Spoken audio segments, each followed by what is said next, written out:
Hello, everyone, welcome to our channel. Today I am going to share a scary horror story. Let's begin a video. Another abandoned homestead passed by in the dead of night, the rotten buildings illuminated only by the lights of Gareth's beat-up Saturn. He counted it in his head as he continued down the endless, winding road through the rolling hills of the Dakotas. Along the way he passed the sign informing him he was now entering the reservation. Once a welcoming sight, it now felt as hollow as the decaying structures that had littered the roads and small towns up until then. He could already hear his father-in-law warning him to be careful when driving onto the res at night, but that didn't matter anymore. At this point the trip was a formality, a ritual. He knew the route, and he knew the better places to stop. He'd spend the night somewhere decent and finish his journey in the morning before returning back to what now passed as his home. His car forced itself uphill and through the steep curve of the cracked road, the engine griping as if it was as tired of this journey as he was. Thankfully Fort Ridge was not too far ahead. It was another 15 minutes of driving in darkness and silence before he made his way past the faded homes on the outskirts. Gareth gave cursory glances to his surroundings, the few working street lamps illuminating the empty streets and closed buildings. The grill was closed for the night, and the bar lacked so much as one vehicle in front of it. Not a single person stirred, and even after rolling down the windows he didn't hear so much as a stray dog howling in the void. He sighed. Had it really been so long since last he came this way? Or was it always like this and he had just never noticed? No matter. There wasn't anywhere to stay in town itself. All his in-laws had moved to other towns or off the reservation altogether. He'd drive the extra few minutes to the casino and stop there for the night.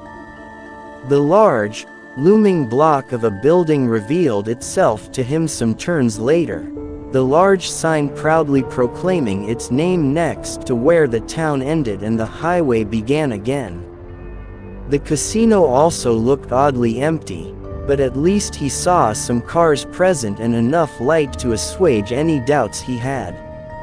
The casino's nearby gas station was also lit up, a practical mecca of illumination after the suffocating blackness he'd been coping with for the past several hours. He pulled into the station, stopping by the pumps before getting out to stretch his legs. Nothing but wind blowing across the prairie coupled with a hidden speaker belching out tinny music. He was about to fill up his car but stopped at the sight of the touchscreen monstrosity that had replaced the original gas pump. What exactly had been wrong with the usual buttons and credit card slot that the casino had decided they needed to be extravagant? He was not dealing with this. Too tired, too drained, too empty. He walked to the front doors of the gas station and went inside. The door chime chirped out as he stepped into the fluorescent-lit haven of snacks and sodas, everything stocked and tidy but the front desk unmanned. "Hello," he called out, ruffling his unkempt blonde hair to scratch an itch. "Is anyone here? I need $20 on pump 1. No response. Gareth walked further into the store, letting the door shut behind him as he moved to look down the hallway toward the bathrooms. "Not trying to rush you," he said. "I just don't want to have to deal with the touchscreen. It's been a long night." Still nothing.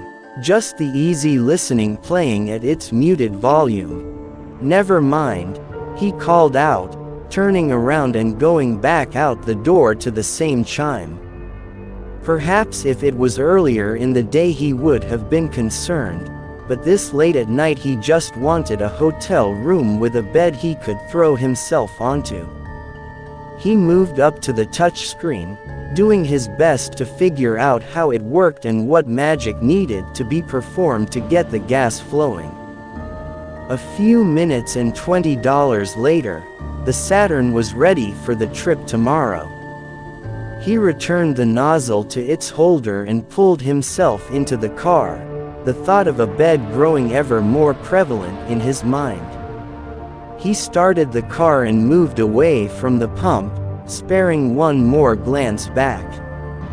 In the window he could see a shape, a dark figure hidden behind the glass of the gas station, features obscured as it seemed to be watching him. Perhaps the attendant was there after all, Gareth thought, too busy in the back or on his break or otherwise unwilling to help a customer with something they could eventually figure out on their own. He waved to the shape as he turned his car around and moved away from the gas station. When he looked behind him, the figure had vanished from the window. Gareth parked close to the entrance of the hotel side of the casino, pulling himself out with his duffel bag in tow. Countless stars lit up the night sky above him, but still he heard nothing beyond the constant wind racing across the landscape. The wind at night around this town had always unnerved him, but now it truly seemed as if it was trying to speak to him, catch his attention, lure him out into the wilderness to investigate an unusual noise. He forced the thought to the side and hauled himself into the hotel lobby, sighing at the sight of the empty desk before him. He walked up and looked around, then down the nearby hallways, but not a soul could be seen. He rang the bell on the counter and waited. Not a sound from anywhere around him. It had been a while since he had stayed here, but he remembered there always being someone at the desk and usually some sort of activity. He raised a hand to his chin. Perhaps someone would be at the... He didn't want to go there, but he had to. He swallowed and forced himself down the hall to the right, making his way to the hotel bar. His skin crawled, being here again after so long. It didn't help that the bar, like everywhere else, was devoid of anything living. What unfathomable set of circumstances would have the bar of a casino desolate, no matter what hour? "Hey, stranger," called a voice behind him, making him jump. He turned around to see a man sitting at a table nearby. Hadn't that table been empty a moment ago? How could he have missed this person? "Hello," he said. "Do you know where the staff are? There's no one at the front desk and I was hoping to check in." "Night auditor just stepped out," said the man, gesturing to the seat before him. "Come. Join me for a bit. He'll be back soon." Gareth took the seat across from the man, placing his duffel bag on the floor as he took in this new companion. The indigenous man was certainly local, with a wizened appearance not unlike one of the elders he used to know. He had long black hair spilling down around his shoulders and gave him a massive gleaming smile. He wore a suit and hat, pressed clean and straight and giving off an air of refinement Gareth had not encountered in anyone for some time. What caught his attention most of all, though, was the man's stature. Gareth wasn't short, but the man towered above him, effortlessly breaking 6.5 feet. Despite his age he seemed no less weaker for it, and even through the suit he could tell that the man had a fitness that would be the envy of those decades younger than him. Gareth almost felt himself shrinking before the man's gaze from the other side of the table. "Thank you for joining me," said the man in his almost methodical dialect. "Always enjoy talking to those passing through. Would you like something to drink?" He gestured with his lips to something in front of him, and Gareth's eyes fell on a shot glass containing a white, creamy liqueur. Gareth knew it well. This had been his favorite. He had kept a bottle of it in the kitchen fridge and in the spare fridge in the garage. He had used it to unwind after long days at work, and on the weekends when he had time to himself. It had been there for him when nothing else was. He hadn't tasted it in a year. "I don't drink," he said. "My mistake," said the man. "Hope you don't mind." He took Gareth's shot as well as the one before himself and downed both. "Can't let it go to waste." He extended a hand. "Call me Mr. Blackwater." "Gareth," he replied, shaking the man's clammy hand. "Why is there no one here?" "This town's been in an odd state for a while," said Blackwater, releasing his tight grip and reclining. "Tough times. Casino's not doing as well as it used to. More stores are closing, and it's all weighing on everyone even more." He grinned. "But so long as my town stands, I have a plan." "Your town?" asked Gareth. "Are you on the council?" Blackwater chuckled. "No," he said, shaking his head. "I'm not for politics. I'm an entrepreneur, and soon this town will be spearheading something that will take the Midwest and beyond by storm." He reached into his coat and pulled out something from inside, its form in the clothing somehow hidden from Gareth's view. He handed it to Gareth, who found himself looking at a long can. A grape-flavored concoction courtesy of Blackwater Beverages. "Energy drinks?" Gareth asked. "All the rage," said Blackwater. "College kids cramming for exams, office workers pulling all-nighters, everyone will be drinking these.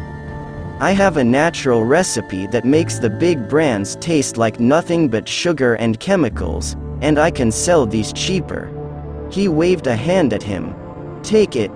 I've got plenty more. One of those will get you where you need to go. Hopefully not far." Gareth took the can, but didn't open it. Far too late to even be trying it, as appealing as it looked. "Thank you so much," he said. "Thankfully I don't have much further to go. Just going up north past St. Colby's." Blackwater's smile faded. "I see," he said. "Well, hopefully it helps get you through the day." He got up from his chair and tipped his hat.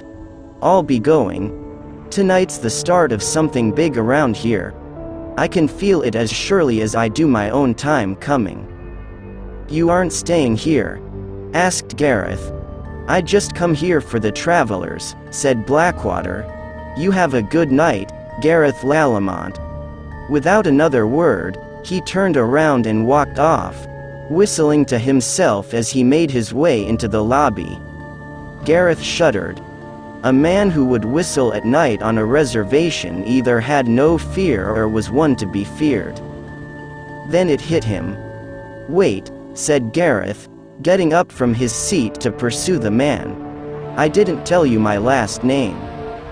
He burst out of the bar into the lobby, but it was as empty as when he had first came in. He looked around, but the man was nowhere to be seen. Gareth eyed the energy drink in his hand and stuffed it into his coat pocket before returning to the bar to grab his duffel bag, abandoned by the table. He spared another glance for the shot glasses left there, tiny dregs of the liqueur still left in them. A part of him he hadn't felt in a year stirred, aching, pining. Never mind staying the night here. He had gas. He'd just drive the rest of the distance, pick someplace secluded and sleep in the car. At this point he'd rather take his chances out in the middle of nowhere than spend one more minute in this town. At least in the rolling fields he wouldn't have this temptation within walking distance. He moved back into the lobby and stopped. A figure stood just inside the doors. It was a young man, early 20s, dressed in the uniform of one of the casino's gas station attendants. He was hunched over, arms and legs spread out as if trying to maintain his balance, swaying and lurching as he moved into the lobby. Gareth clung to the strap of his duffel bag, eyes locked onto the young man who threw himself closer one step at a time. The young man seized, then gagged, a stream of black, viscous fluid erupting from his mouth onto the floor in front of him. Gareth yelped and jumped back, bumping up against the counter as he continued to stare at what was unfolding in front of him. The man somehow found more to spew out of himself before pulling his head back up and gazing back at Gareth. The same black fluid blanketed the man's face in glistening, oily strings, coming from his eyes, down his nose, out the corners of his mouth. The stench of the rank fluid stung Gareth's nose like a mixture of bile and rotting corpses someone had utterly failed to clean up using hospital disinfectant. The man heaved, hands shooting before him as he launched himself at Gareth. He fell back, pinned between the counter and his assailant as the man clawed at his coat and skin, raking at him with his nails before Gareth got his hands between them and pushed him away. The lunatic stumbled and fell like a rag doll, lurching and jerking as he tried to get himself back on his feet, all while more of that rank fluid leaked from him like a sieve. "Lee!" The man roared, excruciation blanketing his face as he stared at Gareth, his eyes as black as the sickly liquid that now covered the lobby. He got on his hands and knees but didn't bother getting up, instead launching across the floor at Gareth, slipping in his own expelled bile but still keeping himself aimed at his target. Gareth yelled as he brought his duffel bag down on the lunatic, knocking him flat before kicking him in the stomach, shoving him a few feet away. The man lay on his side, covered in black grime, gasping and panting like a dog, eyes still black as night. He raised his head to look at Gareth again. He choked out, spitting out more of that noxious liquid. He got onto his stomach, crawling at Gareth, but now so weak he could barely manage a few inches at a time. Gareth stepped back, readying his duffel bag. "Stay back," he yelled. "Is there a single person in this place? Someone come quick." A loud crash overwhelmed the gurgling noises of his assailant, and down the hall he could see someone emerging into sight. Then another crack as a door flew open by the bar, accompanied by an unwanted but familiar cry. "Lee!" The figure down the hall took off like a bullet, barreling toward Gareth while something else crashed through tables in the bar. Gareth darted away, barely keeping his feet out of reach of the first attacker on the ground. He pushed open the casino doors and looked to his car but flinched back. He saw a fourth one of these afflicted locals, this one shoving a kitchen knife into one of his car's rear tires. "Oslee!" cried out the vandal, forcing herself onto her feet and falling back onto his car. She spat out her own stream of the black bile, coating her casual clothes and long hair in filth. She locked onto him like a starving person on the last piece of bread and lurched after him with no regard for every scrape, fall and collision it took to close the distance. He ran off, gulping as he had to abandon his only known ride out of the town.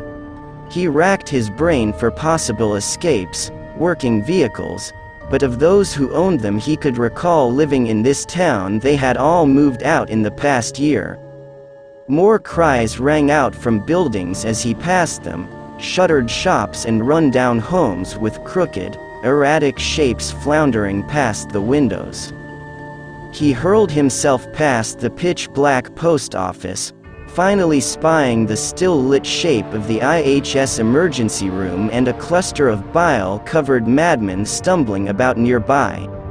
He darted into the alleyway that went around behind it, getting into cover before finally falling against the wall, gasping for air as the world around him felt like ice. Before he had a chance to calm himself, though, he heard something vomit nearby. He covered his mouth, trying to stomach the decaying stench that seemed to cling more to the town by the minute. At the front of the alleyway stood another one of the lunatics, barely into his 30s from what he could tell, so plastered with whatever that fluid was Gareth couldn't even tell what he had been wearing.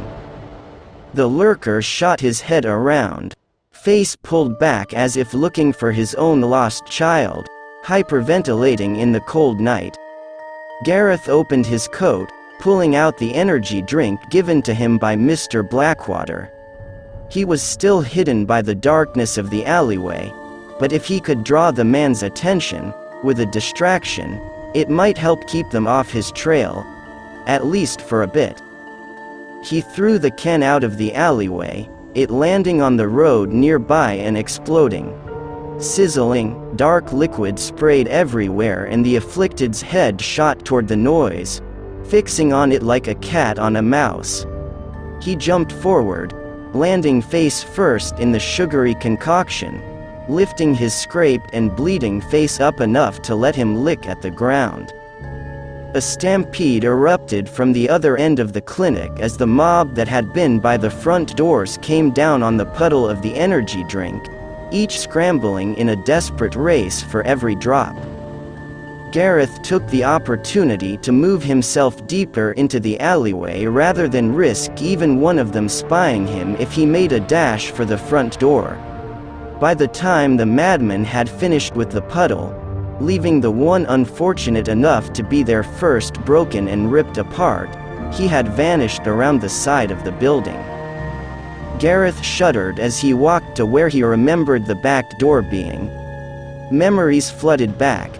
Him waiting in the alley by the back door. Something hidden in his pocket. She came out the back, still dressed in her work uniform. He took her hand and led her to his car. He had a surprise dinner for her at the local bar and grill where they had gone on their first date. He remembered the last time he saw her wearing that ring. He shook his head, forcing the thoughts away and focusing on the horrors he could now hear all around him.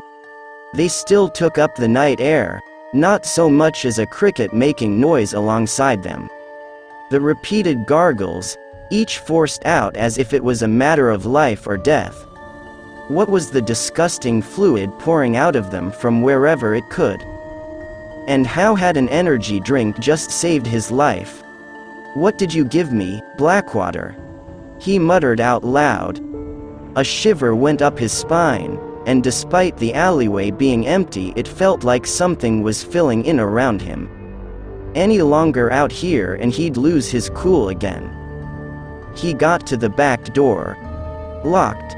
He tried it a couple more times, but it wouldn't budge. No windows near him, but the noise of breaking one would possibly attract the afflicted.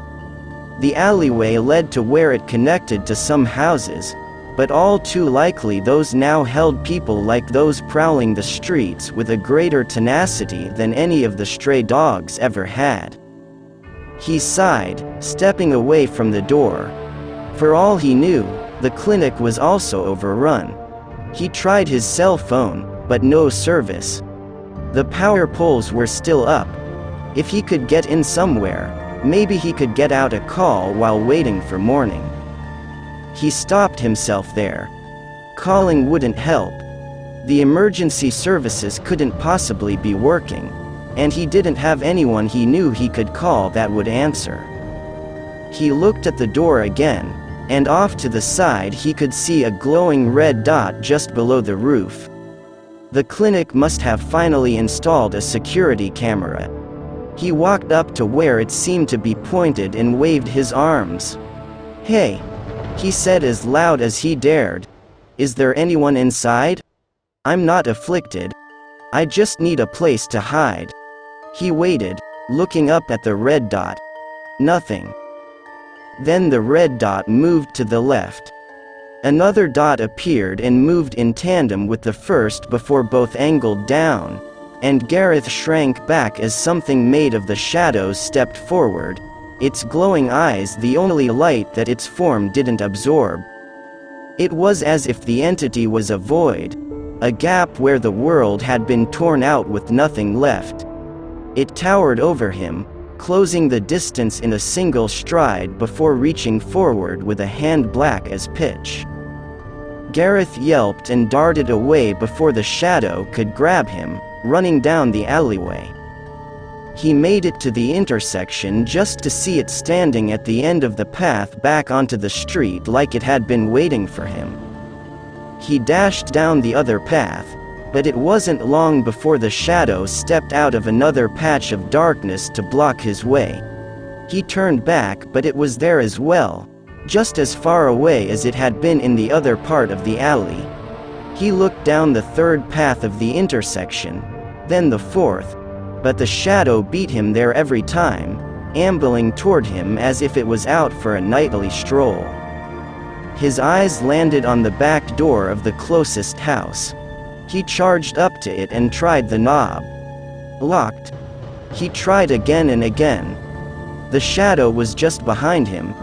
It was too late to break a window, and it would just follow him in. He tried in vain as the shadow reached its hand out to him, palm going for his shoulder. The door clicked unlocked and he barged in, nearly barreling over a young teen who shut it the moment he was inside, turning the deadbolt. Gareth's momentum carried him off his feet and onto the floor, where he gasped for air before getting his legs under him. "You picked the wrong town to have car troubles in, Wasiku," said the teen, looking down at him while holding a tire iron. The young man looked to barely be in high school, eyes wide with heavy circles under them. "Thank you so much," Gareth wheezed as he stood up. "What on earth is happening? What was that?" "Grandpa can explain it better," said the teen. He gestured to the doorway leading out of the kitchen. Gareth followed past the hanging blanket, entering a Spartan living room with several children lying about, stirring from their slumber on the floor to regard the stranger now in their home. Candles burned on the shelves and end tables throughout the room. The windows were boarded up with every last bit of scrap wood that could be spared, hiding the sight of the outside world. The strong smell of incense hung in the air. Gareth recognized the scent of sage. "Grandpa," said the teen, talking to an old man Gareth just now saw in a lone chair in a corner of the room. This one nearly got grabbed by him. The old man got up, regarding Gareth before raising an eyebrow. "Haven't seen you here for some time, Gareth," he said. "Not for a year, Shane," said Gareth, hanging his head. He had spent more than a few hours passing the time talking to Shane while waiting behind the clinic. Shane nodded, scooping up a bowl with a bundle of sage from an end table and pulling out a lighter. His grandson lit the sage so he could waft the smoke onto Gareth. "You're safe here," he said. "The thralls don't come close to the house." "Thralls?" asked Gareth. "What happened here? What was that thing?" "A Wanagi," said Shane. "A bad spirit, a poison that's seeped into this town like so many others. But he's older than the town. I don't know when he first started appearing. But now this town is his." "When?" asked Gareth. "Fort Ridge wasn't like that when I was here before." "At least not at first," said Shane.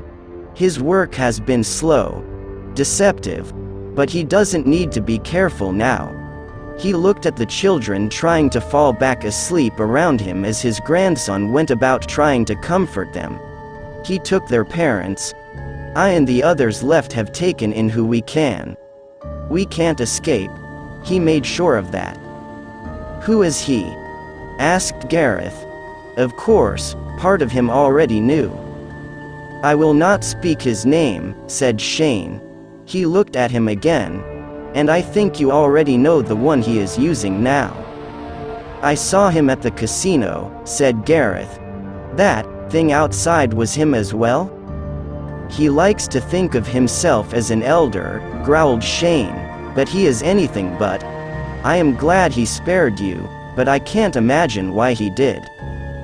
Because he and I are old friends, came a voice from behind them. Everyone jumped, and some of the children shrieked before quieting themselves as Gareth and Shane backed into the center, arms spread wide as if to protect those around them. Out of the darkness of the hall stepped the same Blackwater Gareth had met at the casino, the shadows coalescing into the formal shape he had taken there. His glowing red eyes turned black like cooling coals save when the light caught them. Blackwater made a show of bowing to them all. Such harsh words about my work. It's not been easy. Leave this place, growled Shane. I will not let you hurt these children. He stepped forward but stayed within the living room, not daring to step into the hall where Blackwater loomed. Foolish one, said Blackwater, shaking his head.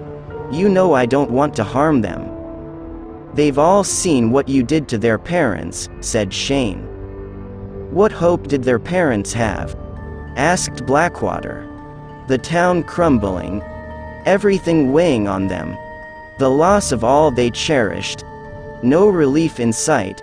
I offered complacency. He extended his hand, and in between his long fingers was another can of the beverage he had been peddling. My latest balm for their wounds was relished by them, just as it will be by countless more. Though I do admit I prefer other drinks. He looked at Gareth, grinning. This one knows well how much they can help. I don't know you, said Gareth. Yet he did. I was there for you when you needed me 1 year ago, said Blackwater. I helped take the pain away for you. You were why I needed the pain taken away, yelled Gareth. Memories kept assaulting him, being shaken as morning light came in. Meeting with all those people. Looking at those he had called family and seeing the disgust and shame in their faces. And that pain is still there, said Blackwater. This will help curb it, and you won't break the promise you made. You are not welcome here, Wanagi, interrupted Shane. Leave now. You know, young one, he said to Shane, I know the children here want to see their parents again. I could make that happen. They're all so thankful to me. They have to be. And I don't think a little sage will make them think twice about coming in. Gareth heard the voices of the thralls in his head. The garbled, slurred words that had spilled out of their mouths like the streams of black bile. I need help. Help me. You must help me. Don't, Blackwater, said Gareth, stepping ahead of Shane. What do you even want? It's what you want I'm interested in, said Blackwater, grinning down at him. You want closure. You want peace. You want the guilt to go away. He extended his other hand, and Gareth found his rising to meet it. He struggled to move, fighting against the urge. It was as if something inside him pushed against his flesh, forcing his arm up. Don't, Gareth, said Shane. You know what he really is. Everyone knows what I really am, said Blackwater, chuckling. Yet still so many willingly come into the clutches of the tall man. His hand darted forward, grabbing Gareth's like a bear trap, and everything turned black. Color came back into the world a second later, the darkness falling away like a curtain. Gareth stood on the top of a hill, left reeling from how he had appeared there. A small abandoned farmhouse stood off in the distance, St. Colby's cemetery just visible past it. The stars gave barely enough light for him to see around him, and to see the gravestone right before him on the hill. The same hill where he and Lynette had played so many times. The hill they had shared their first kiss on. The hill where they had celebrated his proposal. And the hill where he had buried her. That night a year ago. He should have known. He had seen the holes in the crooks of her elbows.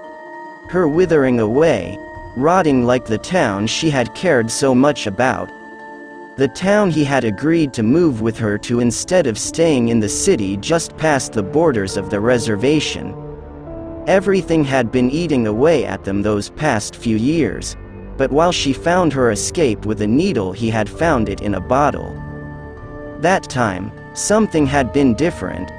The doctors had said it had been laced with something else, something she hadn't been prepared for. She had died in her dead mother's farmhouse, helpless, all while he had been passed out on the floor beside her.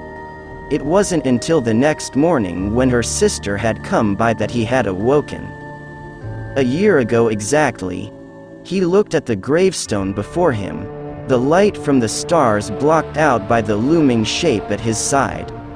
The tall man looked down at him, red eyes fixed on the grave as it raised one of its arms and placed its hand on his shoulder. Not the piercing grip of a ruthless predator, but the comforting gesture of a loved one. "It's a beautiful place," said the tall man. "Even now it is," said Gareth. "How unfortunate she left my grasp," said the spirit. "There is no comfort in death. Not for her. Not for her loved ones. Not for you. At least she's free from you," said Gareth. "Even if it's in death, she's at peace." "And you're still here, alone and miserable," said the tall man. "Hated by everyone who had ever loved you. Still stitching together the tattered remains of your life." He extended his other hand to Gareth. "Take in my will again. I still have some of your spirit. I know how much you hurt." In his free hand formed another one of the cans. "There is more than one way to escape the pain. To give yourself to me freely. I'll help you where all the doctors, family, friends and elders failed. I take care of those in my land."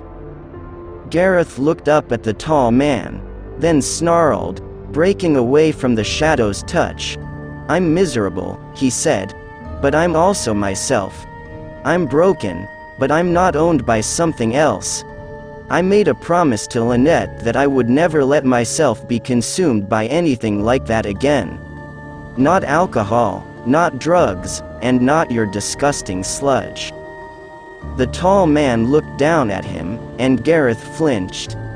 Everything around the shadow grew cold, and he could almost feel his own life and will draining out of him just beholding its presence. He kept expecting the spirit to raise its arm and grip him, forcing the drink down his mouth until he burst like an overfilled waterskin. Yet it didn't come. The tall man chuckled, his laugh making everything around him almost vibrate. "You're adorable, young one," he said. "What?" asked Gareth. "Perhaps some other Wanagi might have forced itself upon you," said the tall man, "but I feel no need. Fight me if you wish. Give me a hard time. Maybe even try to pull me from those in the towns I have taken into my care. Do everything you can. For all my threats, I won't try to thwart you." "Why would you do that?" asked Gareth. The tall man chuckled, stepping back into the darkness past the hilltop. "Because, no matter what you do, I will always be with you. And I will always bring you, and everyone else who meets me, back into my clutches." The red eyes vanished into the night and warmth returned to the hilltop. Gareth let out a breath he hadn't been aware he was holding, then turned to Lynette. He put his duffel bag on the ground, opening it up and pulling out some of the things he had brought. Her favorite book. Her favorite candy. Her favorite juice drink. After everything that had happened, he would still have this day with her, even if they just sat about watching the sunrise together. As he sat down, leaning against the gravestone, something flipped through the air and landed near him. He grabbed it by the edge and brought it closer. A flyer, the sort that a convenience store would put in their windows to advertise products. Coming soon to a store near you. Blackwater Beverages, Primal Power. It will save you when nothing else can. As Gareth held his drink, he looked off in the distance to where he knew the next town past Fort Ridge lay, and on the wind he thought he could hear a deep chuckling. Thanks for watching a video. Please like, share and subscribe. Thank you.